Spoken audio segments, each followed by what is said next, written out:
Viewers, ஒரு AC compressor எப்படி இருக்கும் அப்படிங்கிறத இந்த வீடியோவில் பார்க்க போகிறோம். இந்த ஏசி கம்ப்ரஸரில் மெயினாக நீங்கள் நிறைய பார்த்துருப்பீங்க, இந்த புள்ளி இதில் தான் பெல்ட்டு வந்து கனெக்ட் ஆகிருக்கும். அது போக இங்கே பார்த்தோன்னா மேக்னெட்டிக் கிளட்ச் இது, அதுக்கப்புறம் இந்த கிளட்சை என்கேஜ் பண்ணுற கிளட்ச் பிளேட்டு, சரிங்களா. அதுக்கப்புறம் பார்த்தோன்னா இந்த ஏசி கம்ப்ரஸரோடைய ஹவுசிங். இந்த ஏசி கம்ப்ரஸர் ஹவுசிங்கில் உங்களுக்கு இந்த பிஸ்டன்ஸ் உள்ளுக்குள்ளே இருக்கும். இதுதான் மூவாயி வரும், சரியா. இப்போ இது மேலே கீழே போயிட்டு வரணும் அப்படின்னா இதுக்கு என்ன நடக்கணும் அப்படின்னா, இங்கே பாருங்கள், இந்த கிளட்ச் பிளேட்டு இதோட என்கேஜ் ஆகணும், சரியா. ஆரம்பத்தில் உங்களுக்கு வந்து இப்படி தான் இருக்கும், இப்படி பாருங்க, இப்படி தான் இருக்கும். உள்ளே இப்படி போய் என்கேஜ் ஆகாது.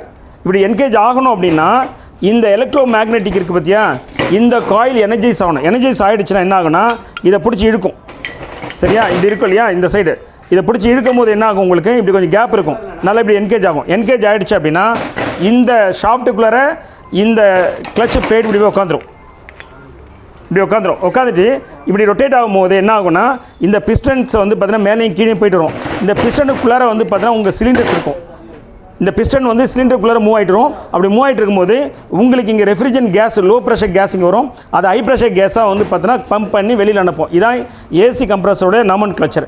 இந்த வீடியோ ஓரளவு உங்களுக்கு ஏசி கம்ப்ரஸரை பற்றி புரிய வச்சுருக்குன்னு நினைக்கிறேன். நம்ம சேனலை இன்னும் நீங்கள் சப்ஸ்கிரைப் பண்ணால் ப்ளீஸ் சப்ஸ்கிரைப். தேங்க்யூ.